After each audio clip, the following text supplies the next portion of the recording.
प्रस्तुत प्राप्त स्थळी कीर्तन रूपी सेवेकरता ज्यांचा अभंग निवडलेला आहे, भगवंत प्रेमी भांडणारे भक्त शिरोमणी नामदेव महाराजांचा हा अभंग आहे. विठ्ठल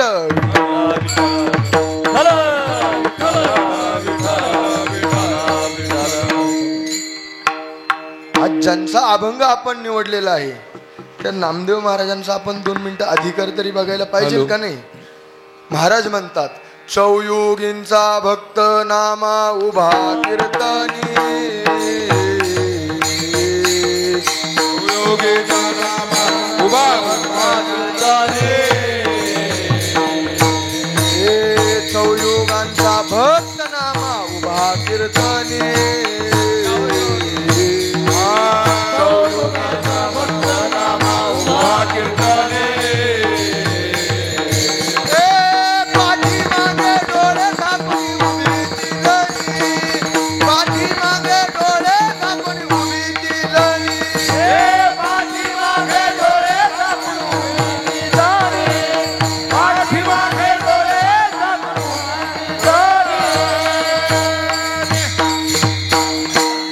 चौयुगांचा भक्तनामा उभा कीर्तनी, पाठीमागे डोळे झाकुनी उभी ती जणी.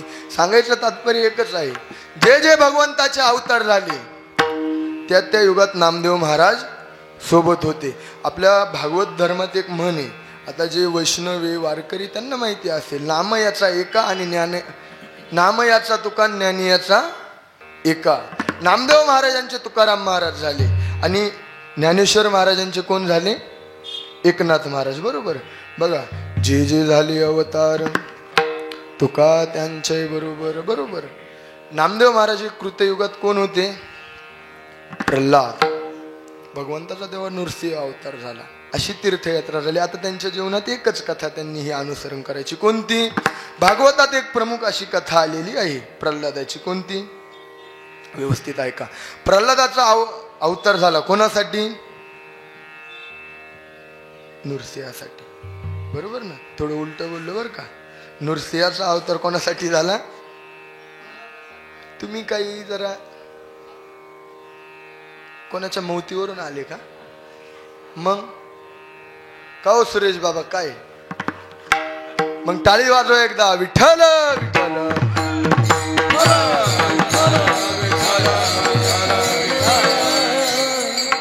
फ्रेश बसा, फ्रेश. बर का? ताट बसा. महिला मंडळ बेटे बेटे सावधान. ताटवा. ताट बसा. हो, विक्षेप नको, कारण आपल्याला थोड्याच वेळ कीर्तन करायचंय, कारण आता भूक लागलेली. बरोबर ना? ज्या वेळेस प्रल्हादाचा अवतार झाला त्यावेळेस भगवंत नृसिंह होते. नृसिंहांनी विचारलं, का रे प्रल्हादा, मी तुझ्यासाठी इथं आलो, पण मला एक तू सांग, काय तुला काय पाहिजे? काहीच नाही पाहिजे. ज्याच्यासाठी हे आयुष्य असतं तो देव तर मला सहज भेटला. त्याच्या पलीकडे जाऊन जे मला राज्य पाहिजे ते राज्य तर माझ्या बापाचं आहे, मला काही नको. देव म्हणायला लागला, तरी तू काहीतरी माग माझ्याकडं. प्रल्हाद म्हणा, आता देवा काही नको, उलट तुला काहीतरी लागत असेल तर सांग. कोण कोणाला म्हणते? प्रल्हाद देवाला. देव म्हणतो, तू देणार का? बघा, माणसाला गर्व झाला का तो पुढचा कोण आहे त्याचा विचार करत नाही, बोलून जातो. बरोबर ना? असाच प्रकार घडला. प्रल्हाद देवाला म्हटले, तुला काय लागत असेल तर मांग. गोविंद महाराज बघा, देव म्हणा देणार का? दिलं. मंत्री नाही म्हणा शब्द फसवायला. दिलं. ठीक आहे, मांग म्हणा. एक काम कर म्हणा, तू माझ्याकडं काहीतरी मांग, हीच माझी मागणी आहे. प्रल्हाद म्हणतो, देवा शब्द छळ करून तुम्हाला फसवलं, पण आता एकच मागणी आहे माझी. काय? या माझ्या मनात काहीच मागायची इच्छा निर्माण होऊ देऊ नको, हीच एक मागणी आहे. विठ्ठल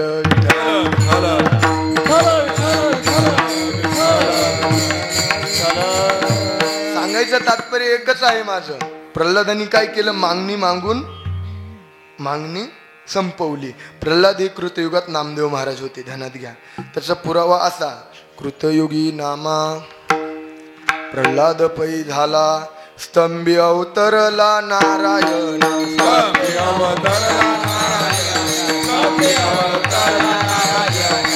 कृतयुगी नामा प्रल्हाद पै झाला कृतयुगी नामा प्रल्हाद पै झाला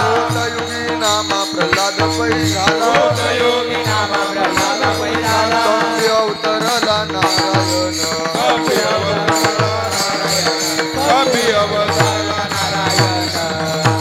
गवळी बाबांनी पण आता तीर्थयात्रा सर्व झालेली आहे. प्रल्हादासारखी भूमिका बजावणं गरजेचं आहे.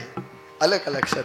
मागणी मागूनच मागणी संपवता येते. बरोबर. माझं सांगण्याचं तात्पर्य हे आहे. भगवंताचे जे जे अवतार झाले त्यांच्या बरोबर नामदेव महाराज होते. कृतयुगात नामदेव महाराज हे प्रल्हाद झाले. त्याच्यानंतर कोणतं युग आलं? त्रेतायुग. तेव्हा नामदेव महाराज अंगद झाले. काय पुरावा?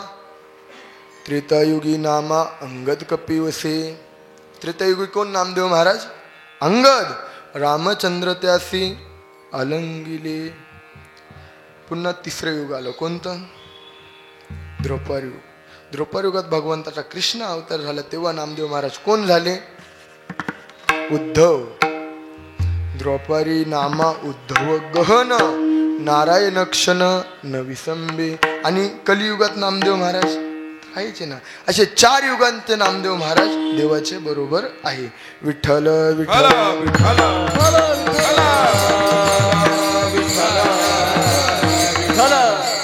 जे जे अवतार देवाचे झाले तिथं तिथं नामदेव महाराज आहेच. आणि त्याचबरोबर जनाबाई पण आहे बरं का. आमच्या जनाबाई पण आलेले आहे बघा. द्रौपद युगात, कृतयुगात, त्रेतायुगात तिथं पण जनाबाई होत्या. पण कलियुगात म्हणून तर जनाबाई म्हणतात ना. चौयुगांचा भक्त नामा उभा कीर्तनी पाठीमागे डोळे झाकोनी पाठीमागे डोळे लावणी उभी ती जण. 2 पाठ घेतली बरं का. म्हणून सांगतो. सांगण्याचं तात्पर्य एकच आहे. जे जे अवतार झाले तिथं तिथं नामदेव महाराज अवतरित झाले. विठ्ठल विठ्ठल.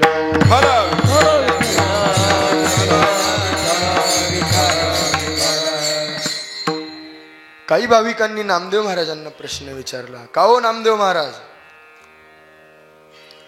तुम्ही म्हणतात चौयुगांचे भक्त आहात. ठीक आहे, आम्हाला मान्य आहे. पण एक प्रश्नाचं उत्तर द्या ना.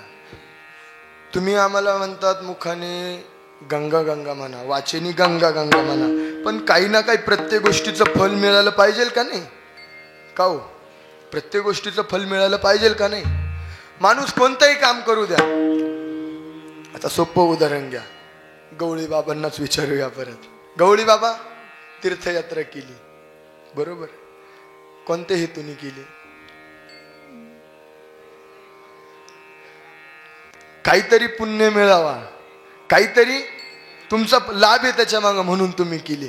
तुम्ही साधं कोणालाही काही सांगा. आता पोरं शाळेत शिकतात, का आपण पोरांना शाळेत शिकायला लावतो? भविष्यात जाऊन ते चांगले पदवीवरती जावं म्हणून आपण पाठवतो. बघा असंच बरं का, आपल्या वारकरी पंथाच्या इतिहासात वर्णन आहे.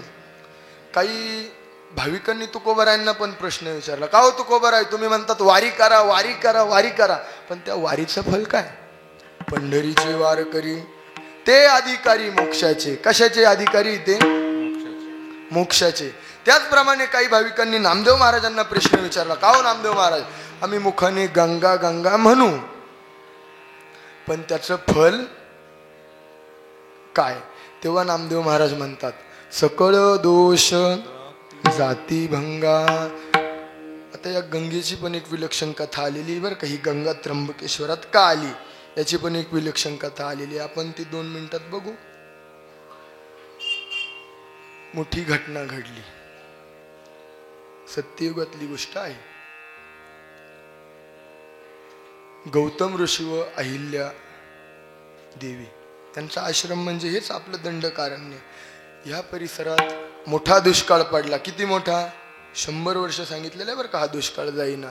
तेव्हा गौतम ऋषींनी वरुण देवाला प्रगट करून घेतलं आणि सांगितलं, आमच्या इथं आता पिण्याच्या पाण्याची काहीतरी सोय लावा, तळ द्या, तुम्ही इथं पाणी द्या.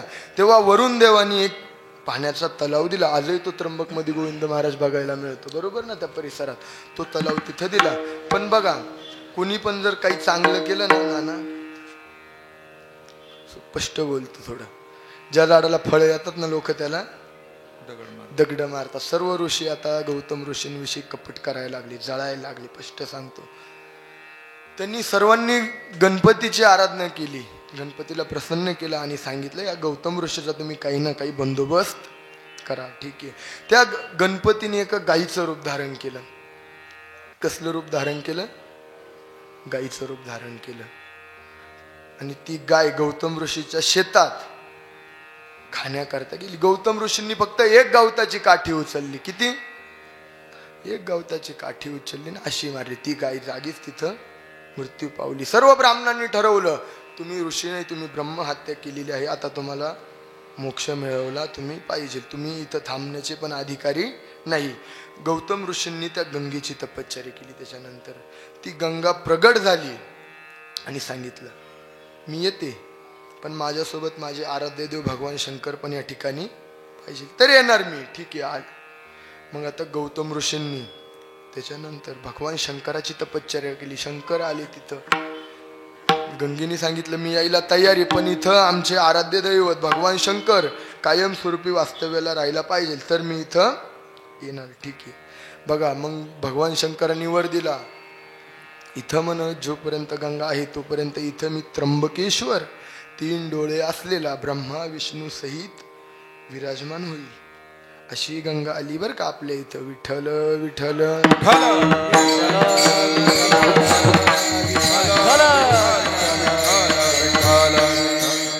तीच गंगा मग भगवान शंकरांनी ब्रह्मगिरीवरती जटा आपटल्या. तिथून ती गंगा गुप्त होऊन कुठे आली? गंगाद्वाराला. तिथून ती गायीच्या मुखातून पडली, बाहेर आली, म्हणून तिला काय नाव पडलं? गोदावरी. तिथून ती कुठं आली? पुष्करणी. निवृत्तीनाथ मंदिराजवळ तीर्थ आहे बघा, तिथं आली. तिथून ती कुशावर्तावरती गेली. त्या कुशावर्तावरून ती कुठं गेली? आपल्याकडं मोठं नाव आहे त्या प्रसिद्ध त्या तीर्थाचं, काय म्हणतात ते प्रदक्षिणेला जातो त्या तळ्याला? चक्रतीर्थ. गंगाळ तळ का? प्रयाग तीर्थ. त्या प्रयाग तीर्थावरती आली. काय कुठून नाव आणतात काय माहित, गंगाळ तळ, त्याचं नाव प्रयाग तीर्थ आहे.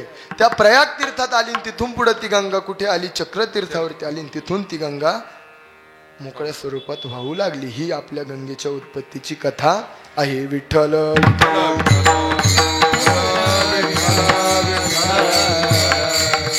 कुंडली गवरदा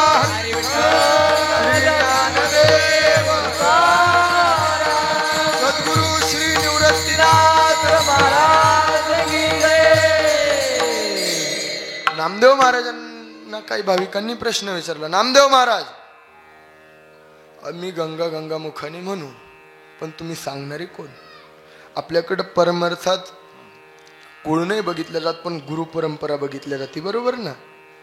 कारण तुकाराम महाराजांचं एक वचन आलेलं आहे. तुका म्हणे पूर्व नाठवे श्रीहरी मूळ जो उच्चारी नरकत्यासी.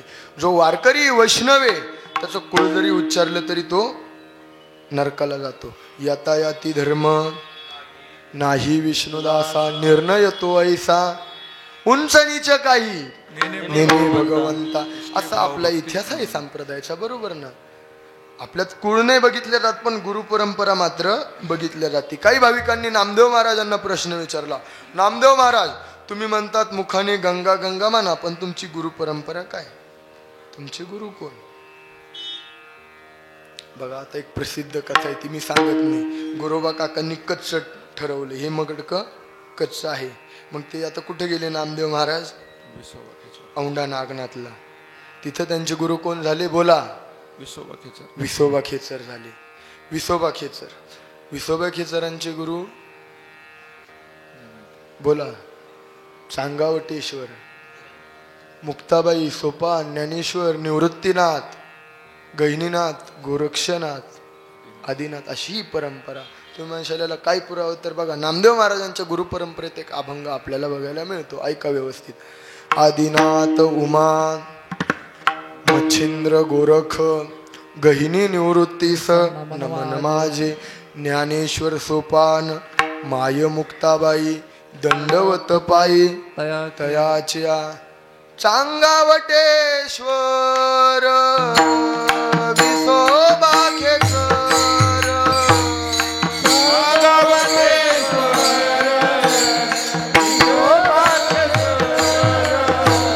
सांगावटेश्वर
नामदेव महाराजांनी अशी गुरु परंपरा सांगितली. ज्ञानेश्वर सोपान माय मुक्ताबाई दंडवत पायी तयाचिया सांगावटेश्वर विसोबा खेचर म्हणे नमस्कार माझा नामा. अशी गुरु परंपरा त्या ठिकाणी नामदेव महाराजांनी सांगितली. बघा एक शिखर महाराज एक प्रेमाने एक दृष्टांत सांगत असतात. अण्णा आम्ही काय कोकणात नाही गेलो पण कोकणात फार म्हणत्या मोठी मोठी सुपारीचे झाड असतात. किती फूट उंच सुपारीचं झाड? किती फूट उंच? हरभरा एवढं? मग किती? 100 फूट. गावात गोविंद महाराज ऐका आता शर्यत ठेवली. काय शर्यत ठेवली? व्यवस्थित ऐका बर का सुरेश बाबा, मी तुम्हाला विचाराल शेवटला, नीट ऐका. शर्यत ठेवली. काय शर्यत? जो पण त्याच्या शेतात 5 सुपारीचे झाड आणि 2 नारळीचे झाड होते मोठी 100 फूट उंच. त्यांनी शर्यत ठेवली. जो एका दमात एका याच्यात ह्या झाडावरून त्या झाडावरून त्या झाडावरून ह्या झाडावर असे 5 सुपारीचे 2 नारळाचे अशा 7 झाडांवर खालीवर उतरल मी त्याला काहीतरी फल देणार. काय देणार? काहीतरी फल देणार. ठीक आहे. आता ते कोकण बरेच माणसं यायचे चढायचे, पहिलं झाड चढायचे फुस जायचे. काही काही स्वर सगळे झाडं चढायचे पण नारळीवर चढत नव्हते. पण एक भला मोठा दमदार पट्ट्या होता आमच्या श्रीराम सारखा बरं का. आता जाम झाले ते पण असंच एक दमदार माणूस होते. त्यांनी सगळे झाडं चढले. जाय खाली वर एक, जाय खाली वर एक, असे 6-7 झाडं झाली. कोणते? 5 सुपारीचे आणि 2 नारळीचे. ते म्हणे मी झाडं चढलो आता फल काय सांगा. तो म्हणे मुठभर फुटाणे. विचार करा माझा सांगायचा दृष्टांत संपला. एकच सांगायचंय आपण काही क्रिया करा पण तिचं फल व्यवस्थित असलं पाहिजे. आता उदाहरणार्थ आपले लोक गमतीने म्हणतात मुंबईला नारळ पाणी फुकट फुकट आहे. काय माहिती आता फुकट तर फुकट फुकट आहे म्हणतात बरोबर. अजून कुठं कुठं काय फुकट मिळतं? मुंबईला नारळ पाणी फुकट का हो नाना? आता ठीक आहे 75च्या वर याच्यात नका धरू, त्यांना फुकट एसटी तिथपर्यंत. पण आपल्यासारखे गेले किती भाडं लागल? 500 रुपये 20 ते आपल्या इथं जे 40 रुपयाला नारळ पाणी मिळतं ते परवडेल का तिथं? नाही. काही ठिकाणी कर्मफलाचा विचार करत असताना एक ध्यानात ठेवा, काही कर्म करा पण त्याचं फल योग्य पाहिजे. तसेच नामदेव महाराज म्हणतात वाचे म्हणता गंगा. तुम्ही मुखाने गंगा गंगा म्हटले का तुम्हाला सहज पुण्याचा लाभ होईल अभंगाचं. वाचे म्हणता गंगा गंगा वाचे म्हणता गंगा गंगा बोला म्हणता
म्हणता गंगा गंगा सकळ दोष जाती भंगा दृष्टी पडता ब्रह्मगिरी तया नाही यमपुरी. निस्त मुखाने गंगा गंगा जरी म्हटलं, काय गंगा गंगा जरी म्हटलं तरी सहज काय होतं, जीवनातले सगळे दोष पाप निघून जातात. काय विचार करतात ते, कुंभमेळ्याला पण जायची गरज नाही. फक्त मुखाने काय म्हणायचं, तुम्ही जाऊन गंगा गंगा गंगा. गंगाचं गंगी करू नका, फक्त गंगा गंगा गंगा. तर काय त्याचं फल आहे, सगळे दोष नष्ट होतात. विचार करा, अहो एवढं सोपं साधनच नाही. कुठंच जाऊ नका, घरात बसा गंगा गंगा म्हणा. आलं का लक्षात? ज्यांच्या मुखात जर गंगा येत नसेल त्यांनी त्यांच्या धर्मपत्नीचं नावच गंगाबाई ठेवा. सोपं हे, बरोबर बोलतोय ना नाना मी? बघा, कबीर महाराजांच्या दोहेत एक सुंदर वर्णन आलेले. आता नावाचा विषय निघाला म्हणून सांगतो. नामाचा एक मनुष्य होता, बर का अण्णा. एक मनुष्य होता, त्याचं नाव होतं ठणठण पाल. काय नाव? ठणठण पाल. ठणठण पाल. तो म्हटलं, हे माझं नाव असं का, हे माझं नाव असं का, मला माझं नाव बदलायचंय.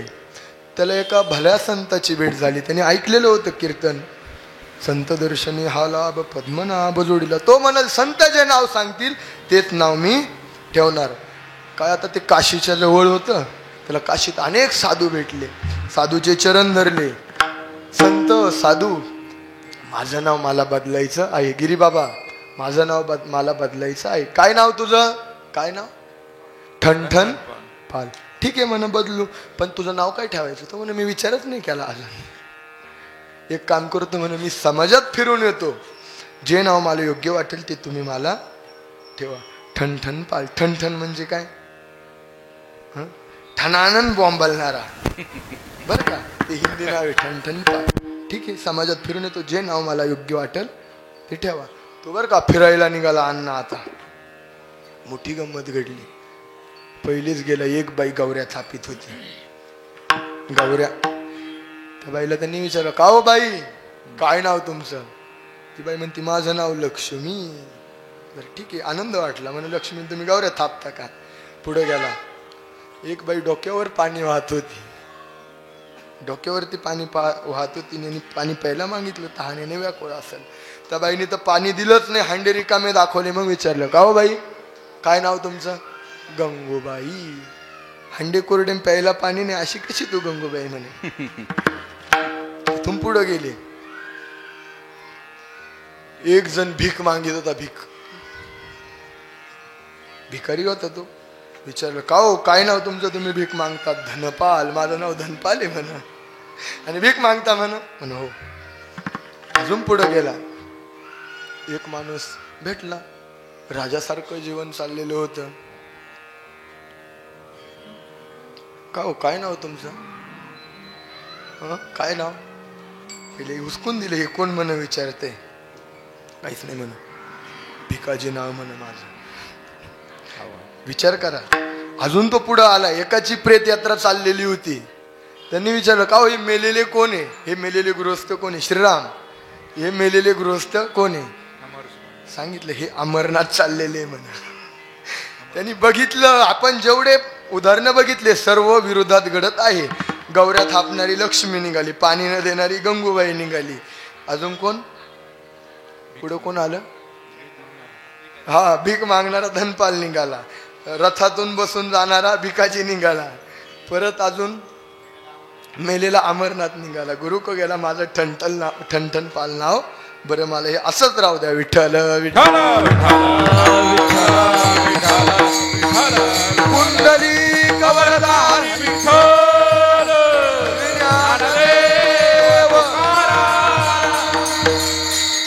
म्हणून बरं का मुखाने काय म्हणायचं?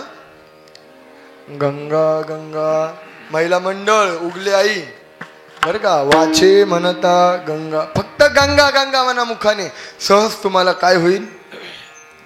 काय होईल? तुमचे दोष, तुमचे पाप सहज जळून जातील. नाही जळले तर अजून एक पुरावा देऊ का? जर गंगा म्हणून जर तुम्हाला शंका असेल, गंगेच्या नामस्मरणाने जर पाप नसेल जात, तर अजून एक पुरावा देऊ का? तुका म्हणे पापे जाती संतांची जपे जाती संतांची जपे जाती संतांची जपे तुका म्हणे पापे जाती संतांची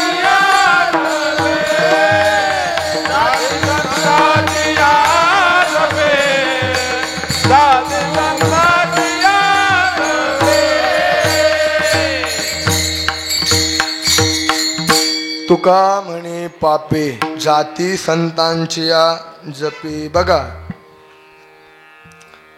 सामान्य लोक तीर्थात आंघोळ करतात, तीर्थाला मलिन करतात, तीर्थाला दूषित करतात, पण हेच तीर्थ कुठं स्वच्छ व्हायला जातात, कुठं पवित्र व्हायला जातात? संतांच्या चरणाजवळ. बरोबर.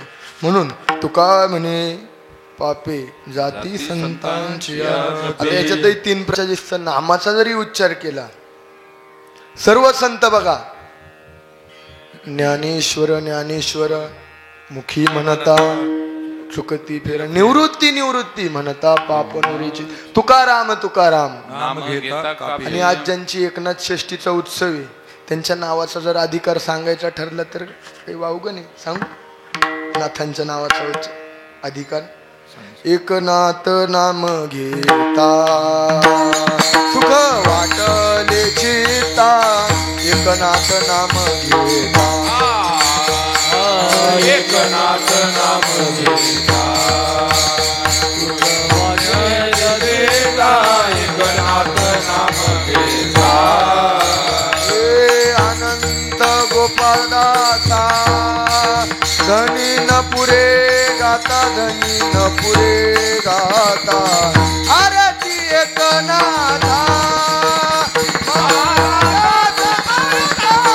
आरती एकनाथा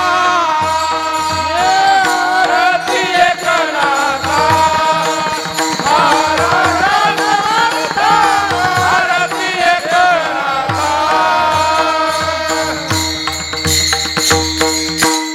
शांती ब्रह्म श्री एकनाथ महाराजांना 424 वर्ष आज पूर्ण झालेले आहे. जाऊन नाथषष्टीचं अनन्य साधारण महत्व आहे आपल्या परंपरेत, पण आपल्याला ते बघायचं नाही.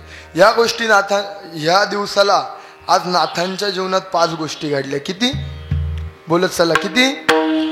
नाथांना गुरूंची भेट पण आजच्या दिवशी झाली. जनार्दन स्वामी नाथ महाराजांना कधी भेटले? आज भेटले. त्याचप्रमाणे नाथांना जनार्दन स्वामींनी आजच उपदेश केला. दुसरी गोष्ट. तिसरी गोष्ट काय? नाथ महाराजांना दत्तात्रयाचं दर्शन पण आज झालं. आणि त्याचप्रमाणे चौथी गोष्ट अशी घडली ना आजच्या दिवशी, आपलं एकनाथ महाराजांचे गुरु जनार्दन स्वामी यांचं देह पण त्यांनी ह्याच दिवशी ठेवला. म्हणून नाथ महाराज म्हटले, हा पर्वकाळ सोडून मी इतर पर्वकाळांना देह ठेवणार नाही. म्हणून नाथ महाराज आजच्या दिवशी त्यांनी जलसमाधी घेतली. म्हणून आज बरं का पंचपर्वणी श्रेणी म्हणतात बरं का. पंचपर्व श्रेणी वारकरी परंपरे जे वारकरी त्यांना या गोष्टी माहिती. आजच्या गोष्टी वारकरी गोडधोड करतात. आताच बीज झाली 375 रवी. बरोबर ना? ठीक आहे, तो विषय नाही. आपला अभंगाकडे येऊ. विठ्ठल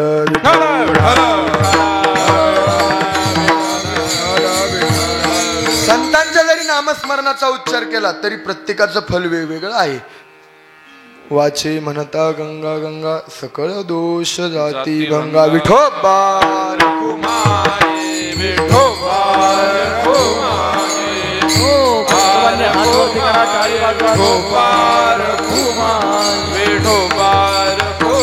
थांबा थांबा थांबा. हो, हात वरती करा. झोपलेले तुम्ही असं वाटतंय. हात वरती करा, हात वरती करा. सोनूभाऊ हात वरती करा. विठोबा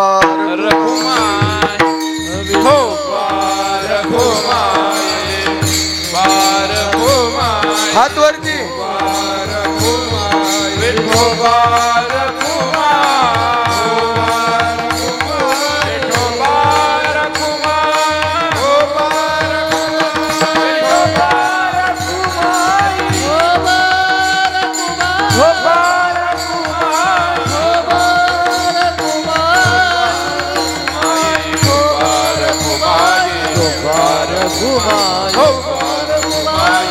बारकुमाये बारकुमाये बारकुमाये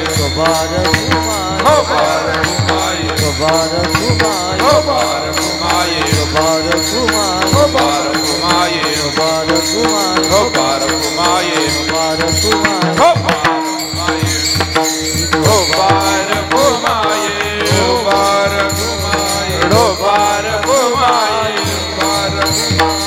कुंडली कवरदारी ज्ञानदेव सद्गुरु निवृत्तीनाथ महाराज की हो बारकुमाये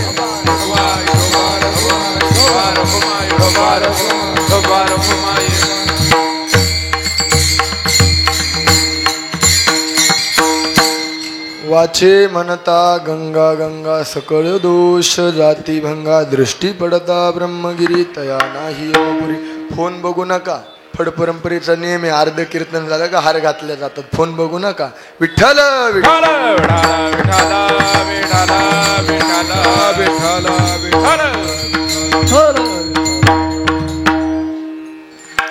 दृष्टी पडता ब्रह्मगिरी तया नाही अमपुरी.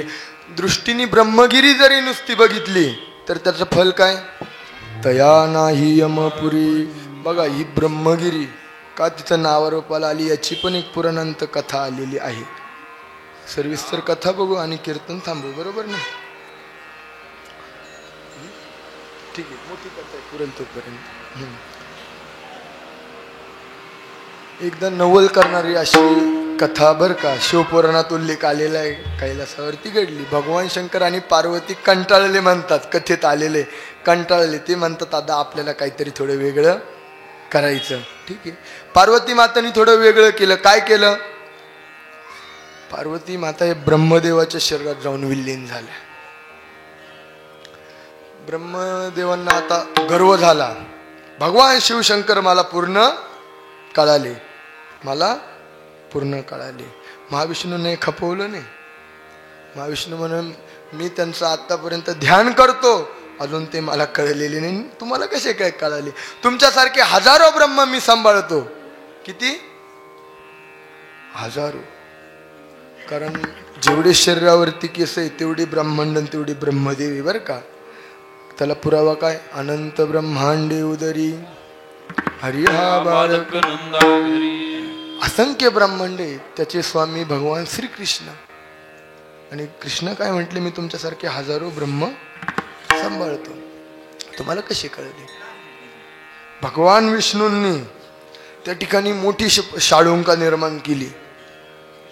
सांगितलं आता तुम्ही वरती जा मी खाली जातो. जो अंत सापडेल आणि जो वरती शेवट सापडेल फोटो काढून आणा म्हणे दाखवायला. काय फोटो काढून? ठीक आहे. भगवान महाविष्णू खाली गेले. महाविष्णूंना काही अंत लागला नाही. महाविष्णू म्हणा मला काही सापडलं नाही. ते एक काम करा म्हणा. ब्रह्मदेव तुम्हाला सापडलं का? म्हणा सापडलं म्हणा मला. मी वरती गेलो दर्शन करून आलो. महादेवांना राग आला त्या ठिकाणी. महादेव म्हटले विष्णू खरे बोलले तुम्ही खोटं बोलले. मी तुम्हाला श्राप देतो. या पृथ्वी तलावरती तुमची पूजा केली जाणार नाही. ब्रह्मदेव बी काही कमी नाही ना. आता त्यांना गर्व झालेला होता. कसला? बोलत चला. कसला गर्व? पार्वती माता शरीरात असल्याचा गर्व झाला. इकडून लगेच ब्रह्मदेवानी पण श्राप दिला. पर्वत होऊन पडशील. काय? पर्वत होऊन पडशील. डोंगर होऊन पडशील. भगवान शंकराला निमित्तच लागत होतं ना ते.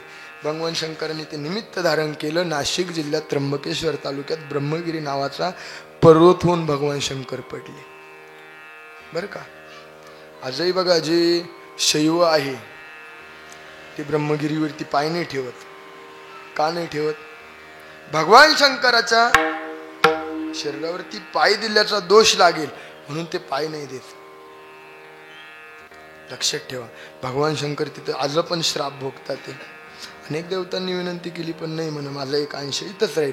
म्हणून बघा श्रावणातल्या 3ऱ्या सोमवारी आजही त्र्यंबकेश्वरात काही महात्मे असे 1111 प्रदक्षिणा झाल्या. बरोबर ना गोविंद महाराज?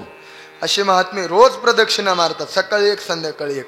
काही काही गाड्यांवर बसून मारतात. काही वर्षात एक मारतात. काही प्रदक्षिणा मारतो आपण. त्या भगवान शंकराची एक परिक्रमा पूर्ण होईल. आता त्याच्यातही 2 प्रकारच्या प्रदक्षिणा आलेल्या आहे. एक प्रदक्षिणा 22 किलोमीटरची आणि एक किती किलोमीटरची? 60 किलोमीटर 55-60 किलोमीटरची. ती माझ्या मते हरिहर किल्ला परिसरातून जाते आणि ही गौतम ऋषीवरनं जाती. म्हणून महाराज म्हणतात दृष्टी पडता ब्रह्मगिरी तया नाही यमपुरी. डोळ्यांनी निस्ती ब्रह्मगिरी जरी बघितली तरी त्याला यमपुरीला जायला लागत नाही. अभंगाचं दुसरं चरण. दृष्टी पडता ब्रह्मगिरी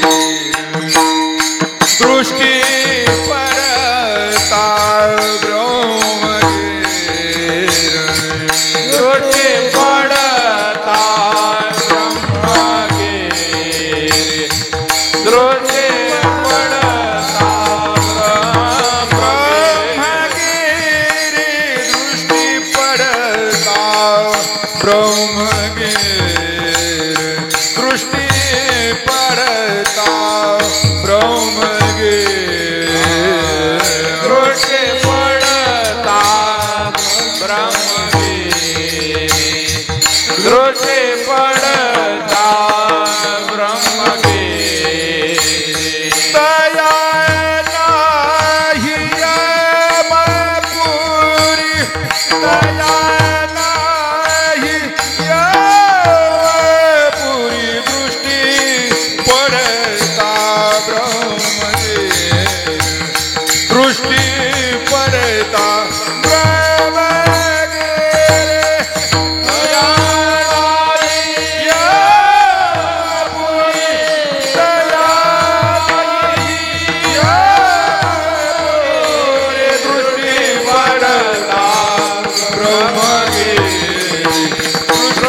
पडता ब्रह्मगिरी दृष्टी पडता दृष्टी पडता ब्रह्मगिरी तया नाही यमपुरी. या अभंगाचा जर विचार केला ना आपण सर्व, नामदेव महाराज उपदेश करतात काय केल्यानंतर काय होतं. काही भाविकांनी प्रश्न विचारला महाराज हे केल्यानंतर काय फल. तर नामदेव महाराज त्र्यंबक क्षेत्राचं फल महात्म्य या अभंगात सांगत आहे. हे लक्षात घ्या. कारण बघा 3ऱ्या चरणात काही भाविकांनी नामदेव महाराजांना प्रश्न विचारला का हो नामदेव महाराज कुशावर्तात आम्ही स्नान करू, बरोबर, कुशावर्तात आम्ही स्नान करू, पण त्या स्नानाचं फल काय, स्नानाचं फल काय. तेव्हा नामदेव महाराज म्हणतात त्याची वैकुंठी राहण आवडीनुसार लावा. काही कैलास लावा, काही वैकुंठ, जो देव आवडत असेल तिकडे जा. त्याची कैलासी राहणं, त्याची वैकुंठी राहणं. नुसतं कुशावर्तात स्नान करायचंय महाराज. लय लांब नाही कुशावर्त, 25-30 किलोमीटर इथून. तरी आपले काही वारकरी जर वारीला गेले ना VIP असं करतात. असं आमच्यासारखे ते गाडी कडाकडानीच जाते वरती निवृत्तीनाथ मंदिराकडं. नाही पण प्रामाणिक मताने सांगतो वर्षात आमचे 2 दिवस ठरलेले आंघोळीचे. 12 महिने करत नाही पण वर्षातून 2 दिवस ठरलेले आहे. काय कारण आहे आंघोळीचं आमच्या? पौषवारीला अनेक दिंड्या त्र्यंबकला येतात, कुंभमेळा तिथं भरतो. त्याचं काय कारण कुशावर्तात आंघोळ करायचं? अभंगाचं 3रं चरणच नाव त्याची वैकुंठी राहण कुशावर्ता करिता स्नान. महाराज अभंगाच्या शेवटच्या चरणात म्हणतात नामा म्हणे प्रदक्षिणा त्याच्या पुण्या नाही गणना. या प्रदक्षिणेविषयी नाथ महाराजांनी फार सुंदर वर्णन केलेले आहे बरं का. प्रदक्षिणा ब्रह्मगिरी प्रदक्षिणा ब्रह्मगिरी प्रदक्षिणा ब्रह्मगिरी प्रदक्षिणा ब्रह्मगिरी 84ची चुकली फेरी 84ची चुकली फेरी 84ची चुकली फेरी 84ची चुकली फेरी 84ची चुकली फेरी 84ची चुकली फेरी. प्रदक्षिणा ब्रह्मगिरी प्रदक्षिणा ब्रह्मगिरी प्रदक्षिणा ब्रह्मगिरी प्रदक्षिणा ब्रह्मगिरी प्रदक्षिणा ब्रह्मगिरी प्रदक्षिणा ब्रह्मगिरी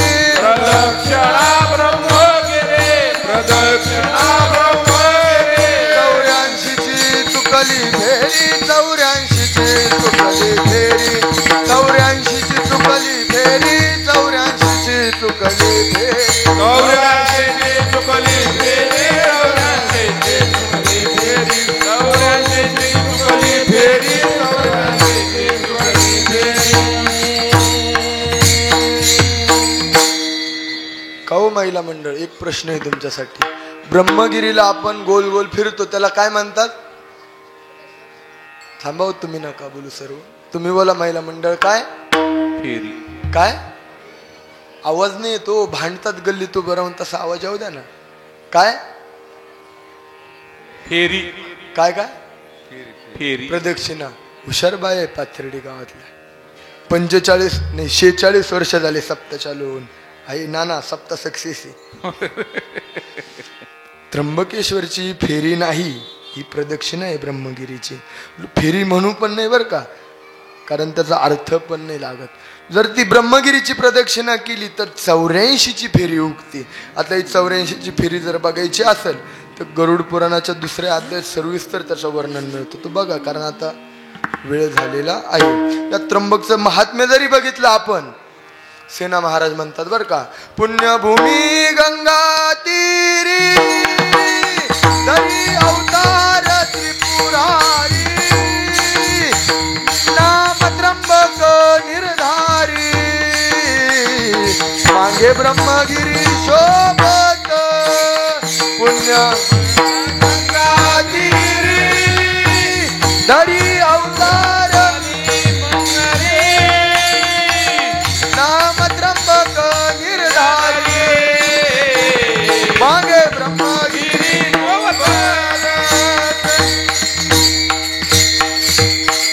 पुण्यभूमी गंगा तीरी धरी अवतार त्रिपुरारी नाम त्र्यंबक निर्धारी मागे ब्रह्मगिरी शोभत.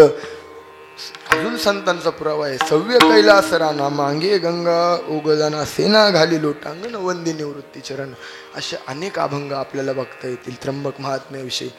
म्हणून बघा, तुम्हाला आता मी 4 चरण सांगितलेले आहे.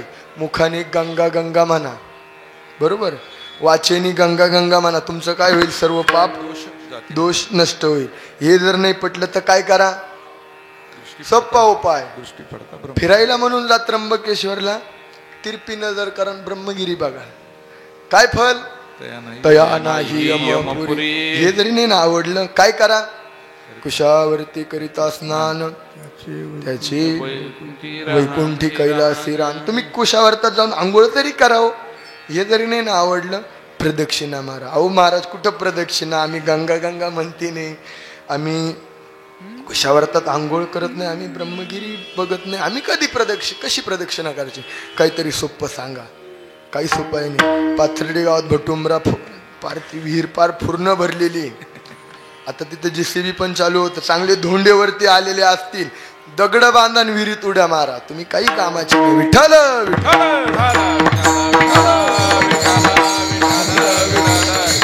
म्हणून मुखाने गंगा गंगा म्हणा. एकदा संतांचं भजन करा, हात वरती करा.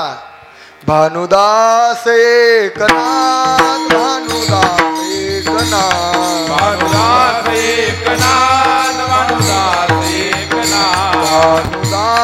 एकनाथ भानुदास एकनाथ भानुदास एकनाथ भानुदास एकनाथ भानुदास एकनाथ भानुदास एकनाथ भानुदास एकनाथ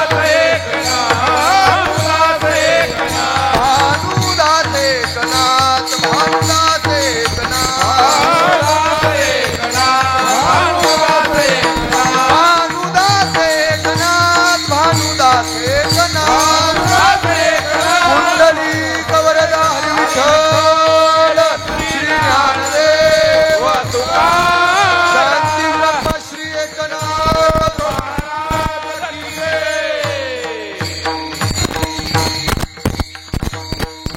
आज एकनाथ महाराजांची षष्ठी आहे. आज आहे, काल रंगपंचमी झाली, आज षष्ठी आहे. षष्ठीच्या निमित्ताने आपण नाथ महाराजांचं भजन केलेलं आहे. पण आपल्या भागाचा नियम आहे बरं का, आपल्या परंपरेचा. काय? आपल्या पण संतांचं भजन झालं पाहिजे. प्रेमाने करा. निवृत्ती ज्ञानदेव सोपान मुक्ताबाई एकनाथ नामदेव तुकार निवृत्ती ज्ञानदेव सोपान मुक्ताबाई एकनाथ नामदेव तुकार एकनाथ राया निवृत्ती राया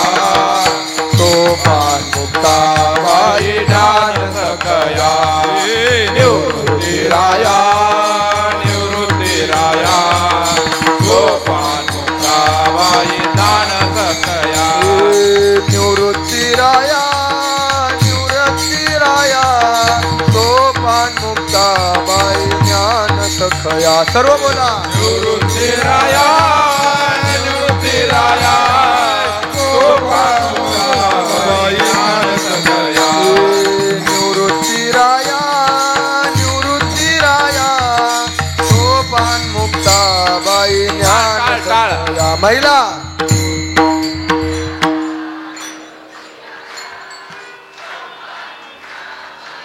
पुरुष ए निवृत्तीराया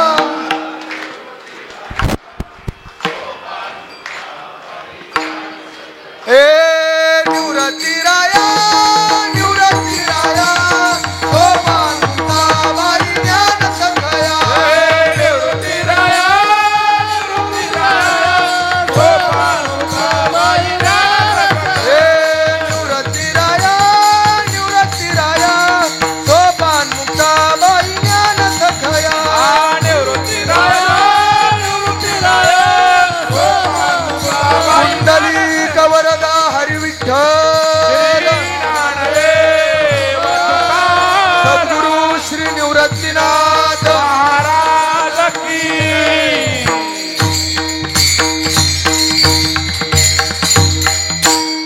पुण्यपावन अशा वालदेवी नदीच्या दक्षिण उत्तर तीरावरती आपलं पाथर्डी विसवलेलं आहे. त्यातील एक प्रगतशील शेतकरी आणि जुने भजनी म्हणायला हरकत नाही. त्यांनी काही दिवस पैलवानकी पण केली. पैलवान पण उत्कृष्ट असे असणारे आमचे बाबा कवळी बाबा रामदास बाबा. त्यांची दिंडीत खरी मजा येते बरं का. दिंडीत ते जर असले तर हुरूप जाणवतो. पण आता मी त्यांच्याशी थोडं रागवलेलो होतो मांग. नानांना मी बोललो कारण धुंडा महाराज देगलूरकरांचं एक वारकरी नियमावली म्हणून पुस्तक आहे. त्याच्यात असा उपदेश केलेला आहे जो जातीचा वारकरी आहे ना, जो जातीचा तो कधी वारी चुकवत नाही. बरोबर ना. मी त्यांना म्हणलो कशाला वारी सोडून चालले. मामासाहेब दांडेकर गेले त्यांना तिथं विठ्ठलच दिसला. तुम्ही कशाला जाता पंढरपूरला सर्व आहे. मला ते फोन करायचे. तेवढं मी सांगितलं आणि तेवढं त्यांचं भागलं नाही. मला फोन करायचे लय खोलदार आहे. म्हणलो कशाला सांगतात. सपाटीचाच पांडुरंग बरा आहे. पण त्यांनी माझ्या विनंतीला मान दिला. 5 दिवस अगोदर आले. आजारी होते ते. खोकला सर्दी होती तरी वारीत आले. कुठं आले. कंदरला आले. तिथून आले म्हणजे त्यांनी वारी चुकवली नाही. वारीचा नियम फार महत्वाचा आहे. त्यांनी सुरुवातीला 2 धाम केले. द्वारका बद्रीनाथ हे 2 धाम झाले. नंतर पुन्हा आता प्रयागच्या कुंभाला पण जाऊन आले. ते 144 वर्षांनी महाकुंभ झाला प्रयागला. किती 60 कोटी लोकांनी आंघोळ केली. आता इथं बसलेल्यांपैकी कोणी कोणी आंघोळ केली हात वरती करा बरं. प्रयागला हात वरती करा. प्रयागला कोण जाऊन आलं. वा 2 3 बघा 60 कोटी लोकांनी आंघोळ केली. बघा अभंग याच्यासाठीचे. फक्त मुखाने आता तुम्ही गंगा गंगा म्हणा. तुमचा कुंभमेळा इथंच होणार. आलं का लक्षात. फक्त काय म्हणायचं मुखाने. काय कसं म्हणणार गंगा गंगा. हर हर महादेव शंभो काशी विश्वनाथ गंगा म्हणा.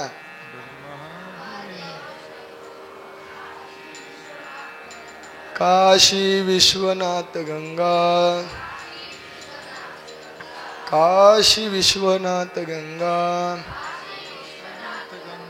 हर हर महादेव शंभो काशी विश्वनाथ गंगा हर महादेव शंभो काशी विश्वनाथ. आता एक खुलासा करतो मी. नारदाच्या गादीवरती उभा आहे. तुम्ही सर्व कुंभमेळ्यात गेल्याचं तुम्हाला पुण्य लाभलं. आलं का लक्षात. इथून सांगतो कशामुळे लागलं. फक्त मुखाने तुम्ही गंगा गंगा म्हटले. बाबांनी कुंभमेळ्यात पण गेली. अयोध्येचं राम मंदिर पण बघितलं. त्याच्या पलीकडे जाऊन त्यांनी डबल लग्न पण केलं तिकडं. काय ते वेणुगोपाल प्रयागराजला. त्याच्या पुढे जाऊन त्यांनी पिंड पण पाडला. कुठं काशी प्रयाग गयेला तीर्थयात्रा पूर्ण केली. ते मी नाही म्हणत. पुन्हा 2 धामाला ते गेली. गंगासागर रामेश्वर ते झालं. कुठं इथं येता नाही येत लगेच गाडी केली. नर्मदा परिक्रमा. आणि त्यांची प्रवासाची सोय फार भारी. Sleeper coach. त्रासच नको अशी त्यांनी तीर्थयात्रा पूर्ण केली. येणाऱ्या काळात त्यांना चांगलं आरोग्य लाभो. अजून फार सुंदर आरोग्य आहे. 72 वय चालू आहे, कसली गोळी नाही. किती? 65. एक पण गोळी नाही. श्रीराम 65 वय चालू, एक पण गोळी नाही. काय पाहिजे अजून? शारीरिक संपदा म्हणतात त्याला, बरोबर का नाही? नर्मदा परिक्रमा सर्व तीर्थयात्रा झाली, आता फक्त त्यांची पंढरपूरची वारी होत राहो हीच मी परमेश्वराकडे प्रार्थना करतो. त्याचप्रमाणे ती एकटे नव्हती. आमच्या आजी चंद्रभागाबाई त्या पण होत्या. त्यांच्यासाठी एकदा टाळ्या वाजवा.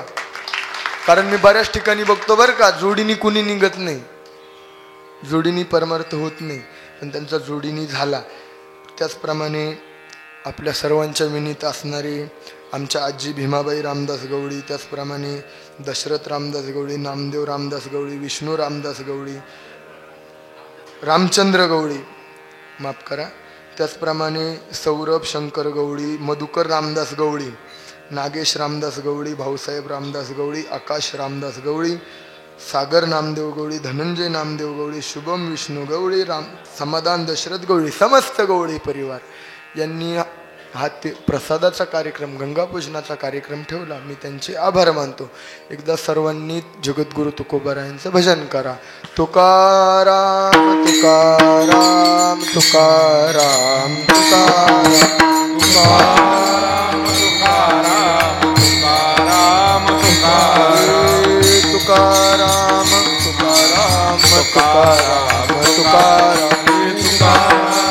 तुकाराम तुकाराम तुकाराम तुकाराम तुकाराम तुकाराम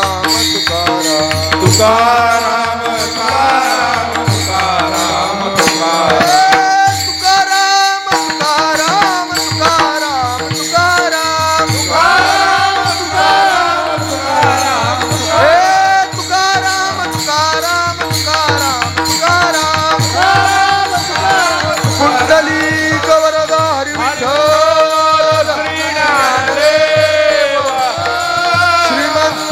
जगद्गुरु तुकाराम महाराज की. त्याचप्रमाणे आज महत्त्वपूर्ण नाव मी मुद्दाम मागे ठेवले बरं का, कारण जे आपलं राहतं तेच आपण मागं ठेवतो. कार्यक्रमासाठी उपस्थितीत आपल्या गावचे नगरसेवक सुदामांना डेमशी ते आहे, मी त्यांचे आभार मानतो. त्याचप्रमाणे आमचे नाना यांचे आभार मानतो. त्याचप्रमाणे शांताराम मामा गवळी चुंबळे ते पण या ठिकाणी आहे. त्याचप्रमाणे आमचे सोमनाथ मामा, मनोहर मामा ते पण माफ करा, काल जागरण झालेलं आहे बरं का रात्रभर, म्हणून थोडं माइंड फ्रेश नाही. मनोहर मामा त्यांचे आभार मानतो. त्याचप्रमाणे आमचे चंद्रभान मामा उपस्थित आहे.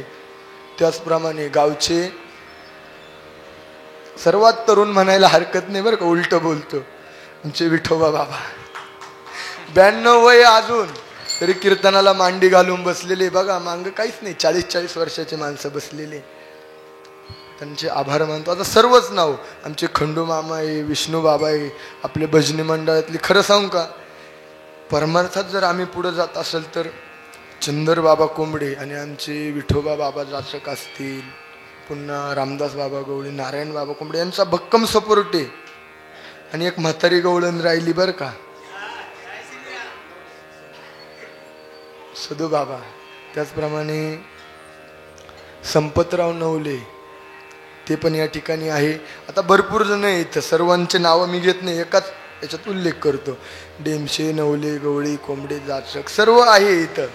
त्याचप्रमाणे ज्यांनी उत्तम अशी कीर्तनाची शूटिंग केली ते आमचे रोहन भाऊ धोंडगे, त्यांच्यासाठी सर्वांनी टाळ्या वाजवा एकदा.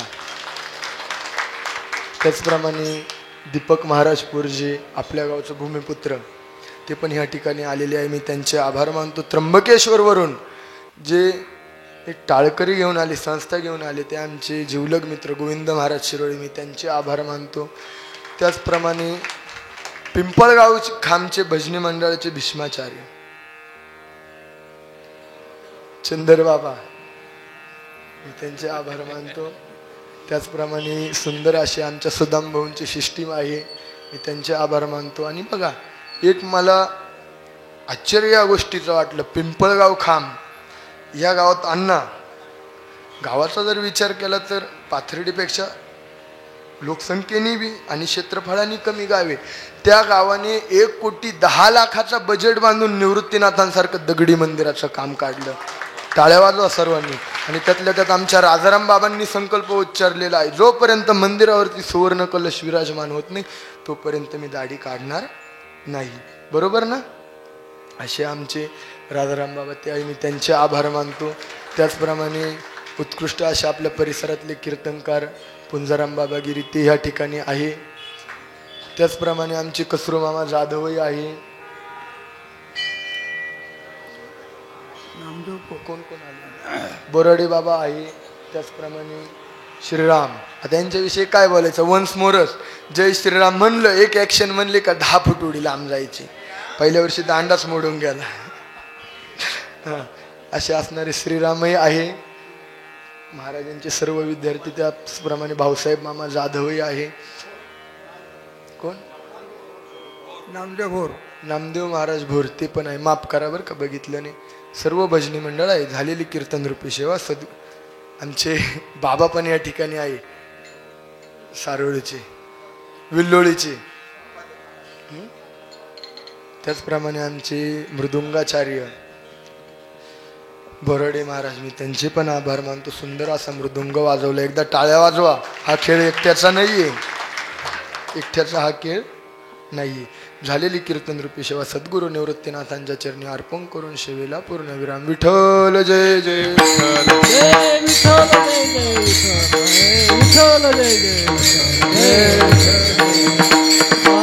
आता माझ्या भावांतराय नको देवा, आले भागाते भोगितो तुझे नाम उच्चारितो.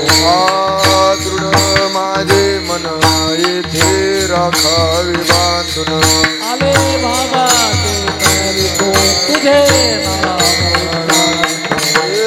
तुका मने वाटे अधिक फुटोने फाटे, अनेक फुटोने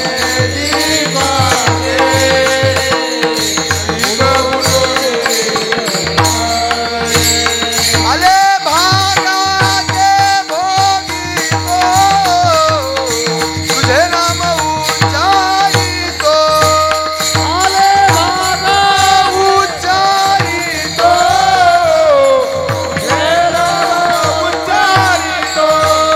ज्ञानदेव तुकाराम